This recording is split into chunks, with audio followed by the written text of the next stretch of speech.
बेटा कैसे आप सभी। हमारा जो वैल्यूएशन ऑफ गुडविल वाला चैप्टर चल रहा है, इसमें हमने 3 मेथड से गुडविल को वैल्यूएशन करना है। आपको पता है average profit method, super profit method और कैपिटलाइजेशन मेथड। जिन बच्चों ने अभी तक मेरी बाकी वीडियो नहीं देखी है वो पहले बाकी वीडियो देख लें और उसके बाद इस वीडियो को देखें, तो आपको अच्छे तरीके से बातें समझ में आएंगी। एवरेज प्रॉफिट मेथड में हमने 2 तरीके से बताया था कि एक तो सिंपल एवरेज प्रॉफिट मेथड से हम गुडविल को वैल्यूएशन कर सकते हैं और एक हम वेटेड एवरेज प्रॉफिट मेथड से हम गुडविल को वैल्यूएशन कर सकते हैं। तो अभी तक जो हमने वीडियो बनाई उसमें हमने सिंपल एवरेज प्रॉफिट मेथड को कवर कर लिया। अब हम जो आज वीडियो में कवर करेंगे वेटेड एवरेज प्रॉफिट मेथड को कवर करेंगे। Sir weighted average profit method से अगर हम गुडविल को वैल्यूट करते हैं, जबकि हमें प्रॉफिट को केवल एवरेज ही करना है, कोई नई बात तो इसमें लग नहीं रही है, तो क्या प्रॉफिट्स को वेट देना बड़ा जरूरी है? क्या प्रॉफिट को वेट देने से क्या बेनिफिट होगा? क्या गुडविल अलग आएगी? क्या इसका कंसेप्ट है सर? हमें जरा ये बात समझाऊंगा बेटा, आपके सारी बातों में जवाब मिलेंगे। लेकिन इस वीडियो के एंड में पहले हम वेटेड एवरेज प्रॉफिट मेथड के क्वेश्चन करेंगे और फिर आपको ये पता लगेगा सर अगर आप कंसेप्ट ना ही बताओ तब भी वेटेड एवरेज प्रॉफिट मेथड के क्वेश्चन तो हम सिंपली कर सकते हैं, इसमें कोई दिक्कत वाली बात नहीं है। वो बिल्कुल सिंपल एवरेज प्रॉफिट मेथड से ही रिलेटेड है, बस थोड़ा सा उनमें एक अंतर होता है, वो हम पहले कर लेते हैं, उसके बाद मैं आपको कंसेप्ट क्लियर करूँगा। ओके बेटा, चलिए हम करते हैं। सबसे पहले एक बहुत ही सिंपल क्वेश्चन नंबर 14। इसके 3 क्वेश्चन है, मैं कोशिश करूँगा कि तीनों क्वेश्चन ही कवर हो जाए बहुत जल्दी के साथ में। क्वेश्चन नंबर 14 देखिए, इसमें लिखा हुआ है profit of a firm for the year ended 31 March for the last 5 year. पिछले 5 साल के प्रॉफिट दे रखी है 31 March 2016, 2017, 18, 19, 20। Calculate value of goodwill on the basis of 3 year purchase, यानी कि नंबर ऑफ ईयर परचेज 3 है, ऑफ वेटेड एवरेज। ध्यान दें, वेटेड एवरेज प्रॉफिट मेथड से उन्होंने हमसे करने के लिए कहा है। After assigning weight 1, 2, 3, 4, 5 respectively to the profit for year ended 31 March 2016, 17, 18, 19, 20। इस तरीके से उन्होंने हमको वेट देने के लिए कहा है। तो वो क्वेश्चन बड़ा आसान है, क्वेश्चन करने में कोई दिक्कत नहीं है। सबसे पहले लिख देते हैं हमें ईयर।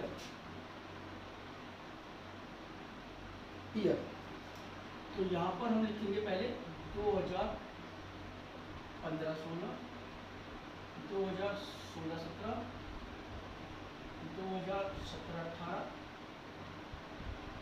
2018-19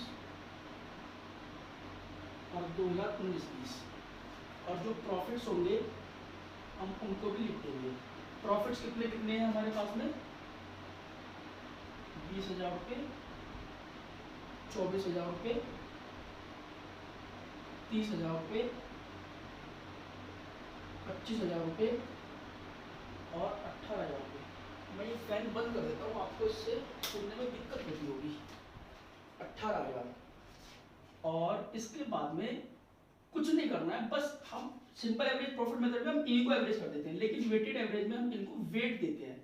सर वेट क्यों देते हैं बेटा? समझाऊंगा, चिंता मत करो। वेट इनको उन्होंने कहा है जी आप वेट तो 1, 2, 3, 4, 5 to the profit for ended 31 March 2016। तो वहां से स्टार्ट करना है कि इसको 1 देना है, इसको 2 देना है, इसको 3 देना है, इसको 4 देना है और इसको 5 देना है। फिर हमें करना क्या है? प्रॉफिट का और वेट का मल्टीप्लाई करना है। तो मल्टीप्लाई करके जो आपको मिलेगा वो होगा हमारे पास प्रोडक्ट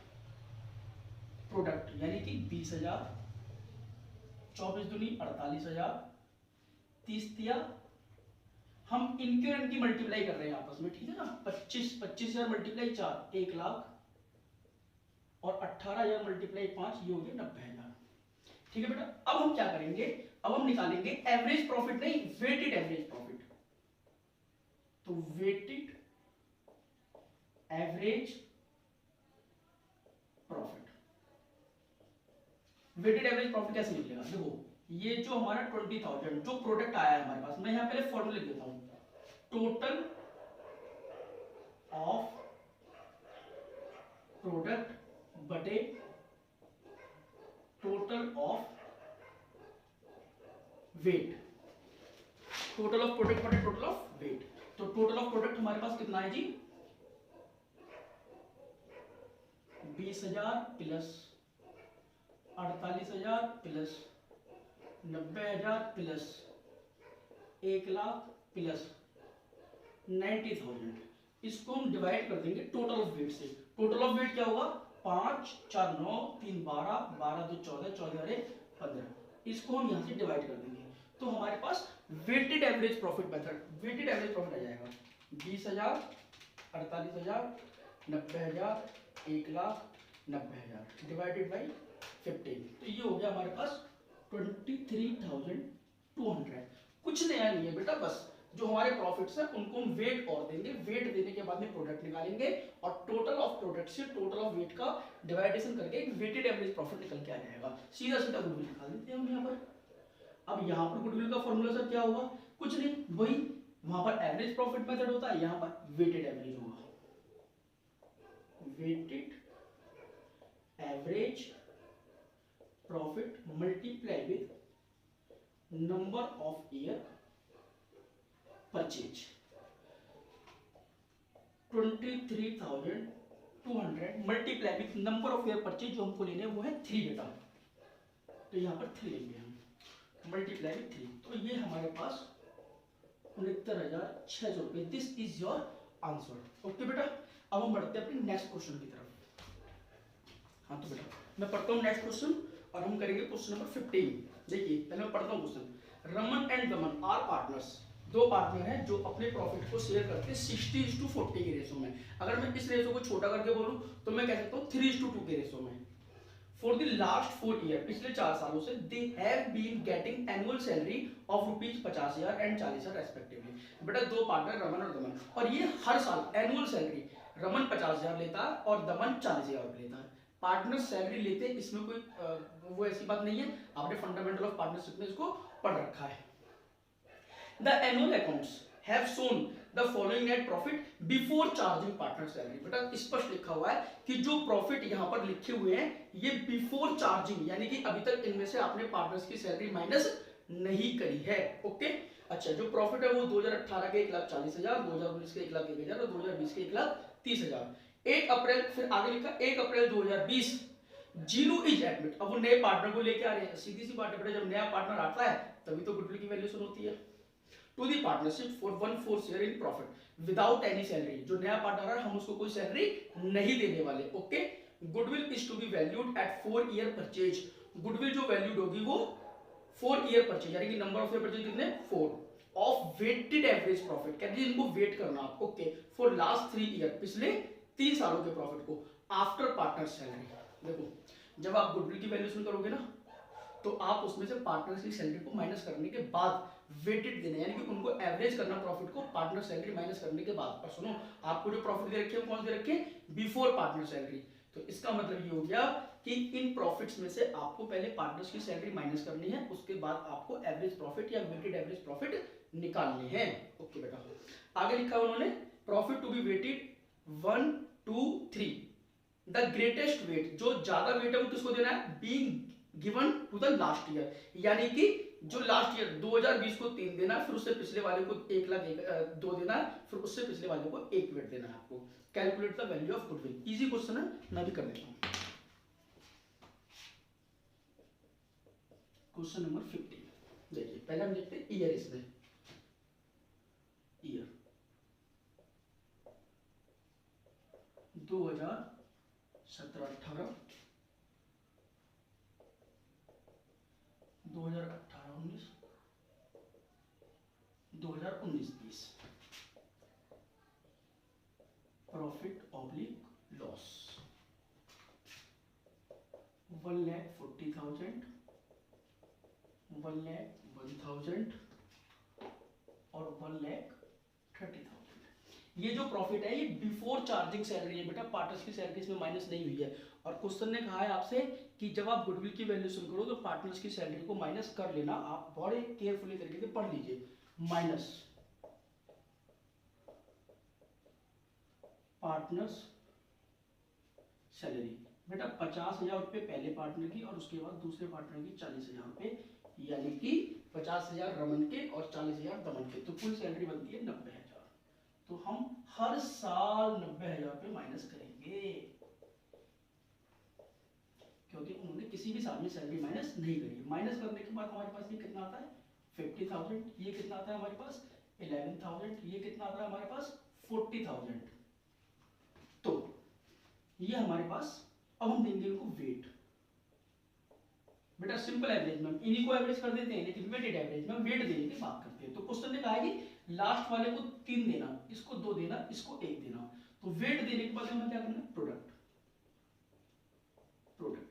तो प्रोडक्ट जब हम निकालेंगे तो ये कितना आएगा 50,000, इसकी इससे मल्टीप्लाई, फिर इसकी इससे मल्टीप्लाई करेंगे कितना हो जाएगा 22,000, फिर इसकी इससे मल्टीप्लाई करेंगे कितना हो जाएगा 1,20,000। तो ये हमारे पास होगा प्रोडक्ट। तो अब हम करेंगे वेटेड एवरेज प्रॉफिट। हम निकालेंगे वेटेड एवरेज प्रॉफिट। बेटा बड़ा सिंपल, 50,000 22,000 प्लस 12,000 डिवाइडेड बाई, देखो वेट का टोटल कितना है 3 तो 5 और 6 6, यह मैं लिख ही देता हूँ। चलो 3 + 2 + 1, ये कितना आएगा बेटा 50,000 22,000 12,000 1,20,000, सॉरी 1,20,000 भाग 6, तो ये हो गया 32,000। तो ये हमारे पास वेटेड एवरेज प्रॉफिट है। अब हम गुडविल निकालेंगे,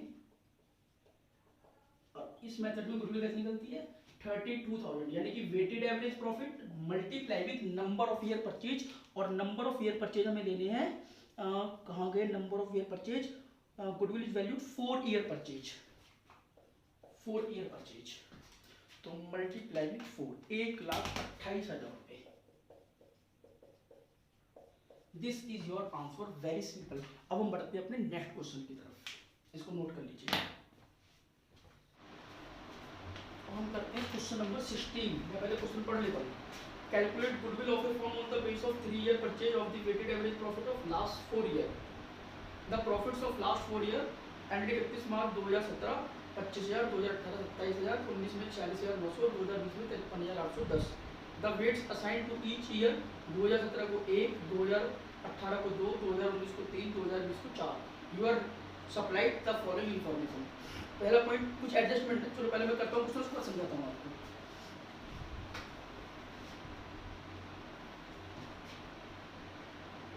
क्वेश्चन नंबर 16, तो ये 2016-17 ईयर, 2016-17, 2017-18, 2018-19 और 2019-20। प्रॉफिट्स ऑब्लिक लॉस कितने कितने का 25,000, 27,000, 25,000, 27,000, 46,900 और 53,800। ठीक, अब हम इसमें से एडजस्टमेंट करते हैं। देखो वेट बाद में देंगे, पहले एडजस्टमेंट करेंगे, ध्यान रखना इस बात का। एडजस्टमेंट क्या क्या है, कह रहे जी पहली एडजस्टमेंट, हमने एक प्लांट को रिपेयर करवाया था, और हमने प्लांट की रिपेयरिंग को, देखो रिपेयर का खर्चा रेवेन्यू खर्चा होता है, तो प्रॉफिट एंड लॉस अकाउंट में हमने माइनस कर दिया था, इसमें कोई दिक्कत वाली बात नहीं है। लेकिन बाद में उन्होंने लिखा है 10,000 रुपये की रिपेयरिंग का खर्चा जो कि रेवेन्यू खर्चा था, the said sum is to be capitalized for goodwill. देखो जी आपने ठीक करा कोई बात नहीं, लेकिन जब आप गुडविल की वैल्यूएशन करोगे तो इस वाली अमाउंट को आपको कैपिटलाइज करना है। अच्छा, इसका मतलब ये गलती हो गई, इसको सुधारना है हमें। अब इस एरर को हम कैसे सुधारेंगे, इसका मतलब ये हो गया कि यहाँ वाले प्रॉफिट में आपने क्या कर दोगे, इसको आप माइनस कर दोगे, सॉरी प्लस कर दोगे, प्लस रिपेयर एक्सपेंस, ये आपको यहाँ पर माइनस, हाँ ये आपको यहाँ पर माइनस नहीं करने चाहिए थे, ये क्या हो जाएंगे प्लस। ओके ये ठीक हो गया, लेकिन अब अगर हमने इसको यहाँ माइनस नहीं करा और प्लस कर दिया, अब तो हमें इसका मतलब इस पर डेप्रिसिएशन चार्ज करना चाहिए था। अब डेप्रिसिएशन आपको यहाँ पर भी चार्ज करना पड़ेगा, यहाँ पर भी चार्ज करना पड़ेगा, और यहाँ पर भी चार्ज करना पड़ेगा।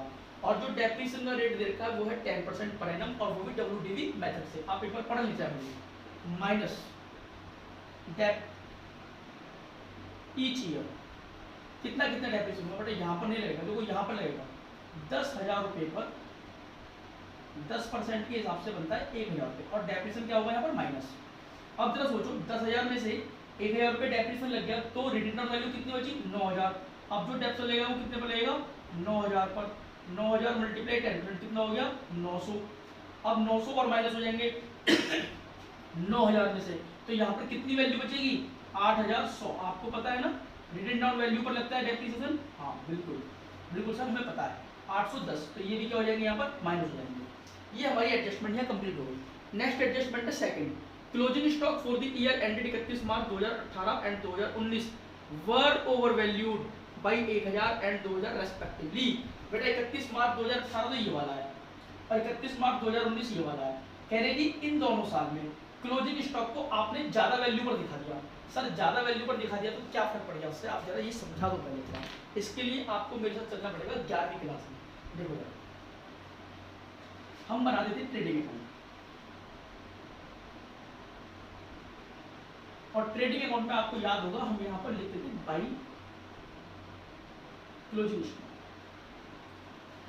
अगर मैं क्लोजिंग स्टॉक ये मैं बना रहा हूं कब तक, 2017-18 का। अगर मैंने अपने क्लोजिंग स्टॉक को यहाँ पर 1000 रुपए ज्यादा लिख दिया, ध्यान रखना ये है हमारी डेबिट साइड और ये है हमारी क्रेडिट साइड। और अगर ये क्रेडिट साइड है तो ये है हमारी इनकम वाली साइड, इधर हम सारी इनकम लिखते हैं और इधर हम सारे अपने क्या लिखते हैं, एक्सपेंस लिखते हैं। आपको ये बात पता है। सर अगर हम इधर 1000 रुपए बढ़ा के दिखा देंगे, इसका मतलब हमारा इस साल का प्रॉफिट बढ़ जाएगा 1000 रुपए से। हमारा प्रॉफिट क्या हो जाएगा यहाँ पर, 1000 रुपए से सर प्लस हो जाएगा। बिल्कुल ठीक बात है। इसका मतलब अकाउंटेंट ने इस साल का प्रॉफिट को ओवर वैल्यूड कर दिया तो इस साल का प्रॉफिट हमारा बढ़ गया। सर इसका मतलब तो ये गलती हो गई। इसका मतलब यहाँ पर हमें 1000 रुपए माइनस करने पड़ेंगे तब हमारा प्रॉफिट क्या होगा, सही होगा। बिल्कुल ठीक सोच रहे हो आप। लेकिन एक बात और सुनो, जब आप नेक्स्ट ईयर का ट्रेडिंग अकाउंट बनाओगे, यानी कि जब आप बनाओगे ट्रेडिंग अकाउंट नेक्स्ट ईयर का, कब का, 2018-19 का, बेटा 1000 रुपए आपने क्लोजिंग स्टॉक यहाँ बढ़ा के दिखा रखा है, तो इसका मतलब जो यहाँ पर आप ओपनिंग स्टॉक लिखोगे वो भी तो 1000 रुपए से बढ़ जाएगा। ओहो 1000 रुपए से। इसमें ये एक चीज है समझने वाली, अगर ये 1000 से प्रॉफिट यहाँ बढ़ गया, एक गलती का असर दूसरे साल भी पड़ेगा। इसका मतलब अगर यहाँ पर क्लोजिंग स्टॉक की वैल्यू बढ़ी तो यहाँ पर ओपनिंग स्टॉक की। और ध्यान से देखना ये डेबिट वाली साइड है। अगर आप 1000 रुपए खर्चा बढ़ा दोगे, खर्चा बढ़ गया तो आपका जो प्रॉफिट है वो 1000 रुपए से कम हो जाएगा। सर एक बार करके देख लेना, इनकम आपकी वहां पर उतनी ही है, आपने खर्चा बढ़ा दिया, खर्चा बढ़ गया तो आपका प्रॉफिट 1000 से यहाँ पर क्या हो गया, कम हो गया। और ऐसा एक साल नहीं हुआ, यहाँ पर भी हुआ है और यहाँ पर भी हुआ है। इसका मतलब ये हो गया कि 1000 रुपए का क्लोजिंग स्टॉक ओवर वैल्यूड उन्होंने 31 मार्च 18 को भी किया और 31 मार्च 2019 में उन्होंने 2000 रुपए का ओवर वैल्यूड कर दिया। तो सीधी सी बात बेटा ये है, केवल क्लोजिंग स्टॉक ही गलत नहीं हुआ, साथ में ओपनिंग स्टॉक भी अगले सालों का गलत हो गया। आई होप आपको मेरी बात समझ में आ गई होगी। अगर नहीं समझ में आई हो तो आप मुझे कमेंट बॉक्स में दोबारा लिख के बताना कि हाँ सर अभी इसमें कुछ गुंजाइश है समझने की। मैं आपको यहाँ पर लिख के बताता हूँ। देखिए जरा यहाँ पर क्या हुआ, क्लोजिंग स्टॉक ओवर वैल्यूड हो गया तो हम इसे कर देंगे माइनस 1000 रुपये यहाँ पर और इस साल का 2000 रुपये। इन साल के अगर क्लोजिंग स्टॉक ओवर वैल्यूड हुए तो माइनस आप प्लस कर दोगे अगले सालों में ओपनिंग स्टॉक ओवर वैल्यूड हो गए। ओपनिंग स्टॉक सर प्लस क्यों कर रहे हैं बेटा, खर्चा अगर बढ़ गया होगा हमारा अगले साल का तो प्रॉफिट रिड्यूस हो गया होगा। अगर प्रॉफिट रिड्यूस होगा तो आपको सही करना पड़ेगा। खर्चे बढ़ने की वजह से प्रॉफिट उस साल का कम हो गया, अब गुडविल वैल्यूड कर रहे हो तो सही करना पड़ेगा। तो इसीलिए क्या कर देंगे, इसको प्लस कर देंगे नेक्स्ट ईयर में 1000 रुपये यहाँ पर और 2000 रुपये यहाँ पर। ये यहाँ पर आ रहा है और ये यहाँ पर आ रहा है। ओके बेटा ठीक। तो हमारे पास में ये अब थर्ड एडजस्टमेंट हो रही है। ये क्या है हमारे पास में, ये कह रही है कि एक मैनेजमेंट कॉस्ट और आने वाली है हमारे समय में 5000 रुपये। कह रहे जी अगले साल से गुडविल की पर्पस के लिए ना आप एक मैनेजमेंट कॉस्ट का खर्चा और माइनस करो। तो मैनेजमेंट कॉस्ट का खर्चा देखो या तो आप हर साल यहीं से माइनस कर दो। कह रहे जी अब तक नहीं हो रहा था लेकिन आने वाले समय में 5000 मैनेजमेंट कॉस्ट यानी फ्यूचर एक्सपेंस अब चाहो तो हर साल माइनस कर दो, चाहो तो जब इसका वेटेड एवरेज प्रॉफिट आ जाएगा वहां पर एक साथ माइनस कर देना, आपकी चॉइस है। मैं एक काम करता हूँ उसको यहीं पर माइनस कर देता हूँ, माइनस मैनेजमेंट कॉस्ट 5000 रुपये 5000 रुपये 5000 और 5000। तो ये आइडिया हमारे पास एडजस्टेड प्रॉफिट।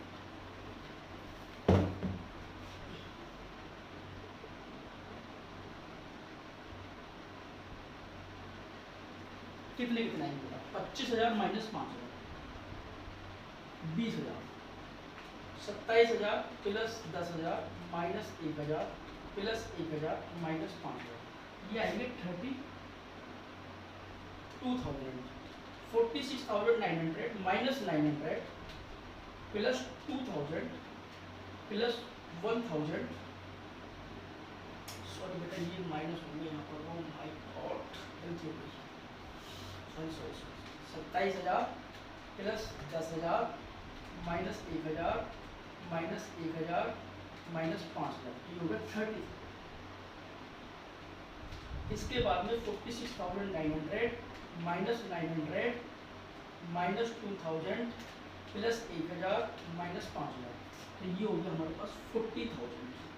अच्छा इसके बाद 53,810 माइनस 810 प्लस 2,000 माइनस 5,000, तो ये आ गया हमारे पास 50,000। अच्छा अब हम इनको देंगे वेट। क्वेश्चन है 1 2 3 4, ऐसा क्वेश्चन हमसे करने के लिए कहा है। तो यहाँ पर हमारे पास क्या आ जाएंगे? ये प्रोडक्ट कितना प्रोडक्ट हो गया जी? इसका हो गया 20,000, इसका प्रोडक्ट हो गया हमारे पास 60,000, और इसका प्रोडक्ट हमारे पास हो गया 1,20,000, और इसका प्रोडक्ट हमारे पास हो गया 2 लाख। अब हम क्या करेंगे? यहाँ पर निकालेंगे वेटेड एवरेज प्रॉफिट। देखो 20,000 प्लस 60,000 प्लस 1,20,000 प्लस 2 लाख, यानी कि हो गई total of product 2 lakh divided पे 4,321 4,321, तो ये हमारे पास कितना आ जाएगा जी? वेटेड एवरेज प्रॉफिट 20,000 60,000 1,20,000 और 2 लाख डिवाइडेड टू 4 3 7 2 9 1 10 10 40,000। और गुडविल के लिए वो कह रहे हैं number of share purchase 3, I hope 3 है ना शायद, आप एक बार चेक कर लेना। 40,000 multiply with 3, 1 lakh. This is your answer. अब मैं आपको समझाता हूँ इसका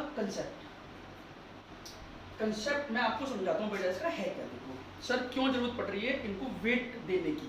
देखो मेरी बात सुनो, पहले एक एग्जांपल मेरा बताना जरूर मुझे। आप किसी बच्चे का एग्जांपल ले लो, एक ऐसे बच्चे का एग्जांपल लो जो 9th 10th 11th और 12th। सोच के देखो अगर वो 9th क्लास में 70% मार्क्स लेके आया था, फिर वो 10th क्लास में 60% मार्क्स लेके आया था, फिर वो 11th क्लास में 50% मार्क्स लेके आया था, और फिर वो 12th क्लास में 40% मार्क्स लेके आया था। आप ध्यान से सुन रहे हैं ना? एक दूसरा बच्चा है जो 9th क्लास में लेके आया था 50% मार्क्स, 10th क्लास में लेके आया था 60% मार्क्स, 11th क्लास में लेके आया था 70% मार्क्स, और 12th क्लास में लेके आया था 80% मार्क्स। अब मुझे बताओ ज़्यादा बेहतर बच्चा कौन है? जो 12th क्लास में 80% मार्क्स लेकर आया वो ज़्यादा बेहतर है। इसका मतलब उसके ग्रो करने के चांस ज़्यादा है, यानी कि वो रिसेंट ईयर में अच्छी परफॉर्मेंस दे रहा है। इसका मतलब वो उसकी परफॉर्मेंस लगातार बढ़ रही है, तो ऐसी उम्मीद की जाएगी कि वो अब 80% से ऊपर ही जाएगा, नीचे नहीं आने वाला। लेकिन जो पहला वाला बच्चा है उसकी परफॉर्मेंस लगातार घट रही है, मतलब उसकी परफॉर्मेंस हर साल अब एक जैसी नहीं रहेगी, हर साल घटेगी, और दूसरे वाले की परफॉर्मेंस हर साल बढ़ेगी। इस बात को समझो। अब एक बात मैं आपको और समझाता हूँ एक एग्जाम्पल के माध्यम से। देखो मान लो प्रॉफिट्स यहाँ पर 2018, 2019 और 2020, ये प्रॉफिट है 8,000, ये प्रॉफिट है 10,000 और ये प्रॉफिट है 12,000। ठीक है ना बेटा? तो एक इंक्रीजिंग ट्रेंड है, यानी कि हर साल प्रॉफिट बढ़ रहे हैं। तो इसका मतलब ये है कि आप ये मानोगे कि प्रॉफिट हर साल बढ़ेंगे ही, कम नहीं होंगे। ओके, अगर मैं एवरेज प्रॉफिट को निकाल करके इसकी एवरेज अगर मैं सिंपल मेथड से करूं, सिंपल मेथड से करूं तो हमारे पास एवरेज प्रॉफिट कितने आएंगे? 8,000, 10,000 और 12,000, यानी कि 8,000, प्लस 10,000 प्लस 12,000 डिवाइड बाई 3। तो ये कितना हो गया 12, 10, 22 और 8, 30। ये हो गया हमारे पास एवरेज प्रॉफिट कितना 10,000। क्या एवरेज प्रॉफिट। लेकिन अगर मुझे चाहिए, अगर मैं इनको वेट और दे दूं तो जरा सोच के देखो, मैं क्या सोच के वेट दूंगा कि भाई अब जो हमारे पास अच्छी परफॉर्मेंस है, यानी कि 2020 में अच्छी परफॉर्मेंस, इसको ज्यादा वेट मिलना चाहिए, इसको कम वेट मिलना चाहिए, 1 2 3, क्योंकि यहाँ परफॉर्मेंस बढ़ रही है तो बढ़ते हुए को ज्यादा वेट दो। अच्छा, तो हमने इसको वेट दिया कितना, अब वेट देने के बाद में ये कितना आ गया हमारे पास 8,000, ये कितना आ गया हमारे पास 20,000, और ये कितना आ गया हमारे पास 36,000। ठीक बेटा, तो अब मैं अगर इसको निकालूंगा तो 8,000 plus 20,000 plus 36,000 divide by 3, sorry divide by 6, क्योंकि मेरे को वेट से डिवाइड करना है। तो 8,000 प्लस 20,000 प्लस 36,000, हाँ 6, तो ये आएगा हमारे पास 10,667। बेटा आप ध्यान से अगर देखेंगे तो यहाँ पर एवरेज प्रॉफिट 10,000 आ रहा है। देखो यार, लगातार परफॉर्मेंस बढ़ रही है, लेकिन इसमें एवरेज प्रॉफिट कितना आ रहा है 10,667। यहाँ पर एवरेज प्रॉफिट बढ़ गया।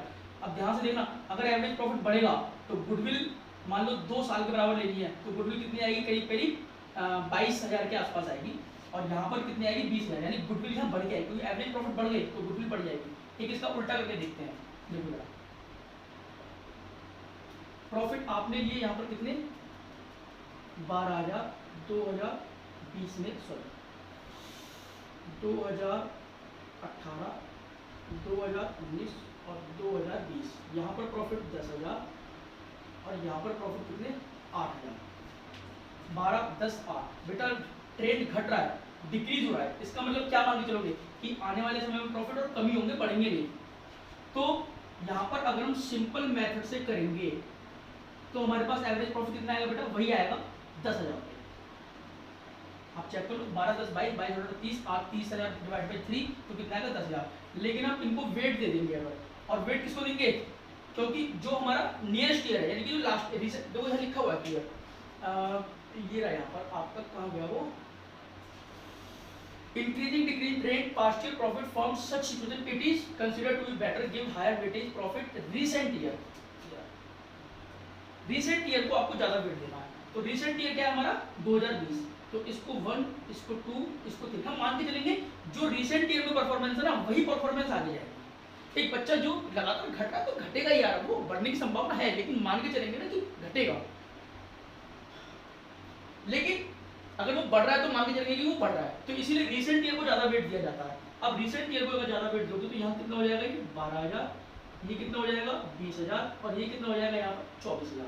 तो अगर मैं इससे निकालूंगा एवरेज तो ये कितना आएगा हमारे पास 12,000 प्लस 20,000 प्लस 24,000 डिवाइड बाई 6, तो देखा कितना आएगा बेटा 12,000 20,000 24,000 भाग 6, तो ये आ जाएगा हमारे पास 9,323। बेटा ध्यान से देखना जरा, अब आपको सारी बात क्लियर है।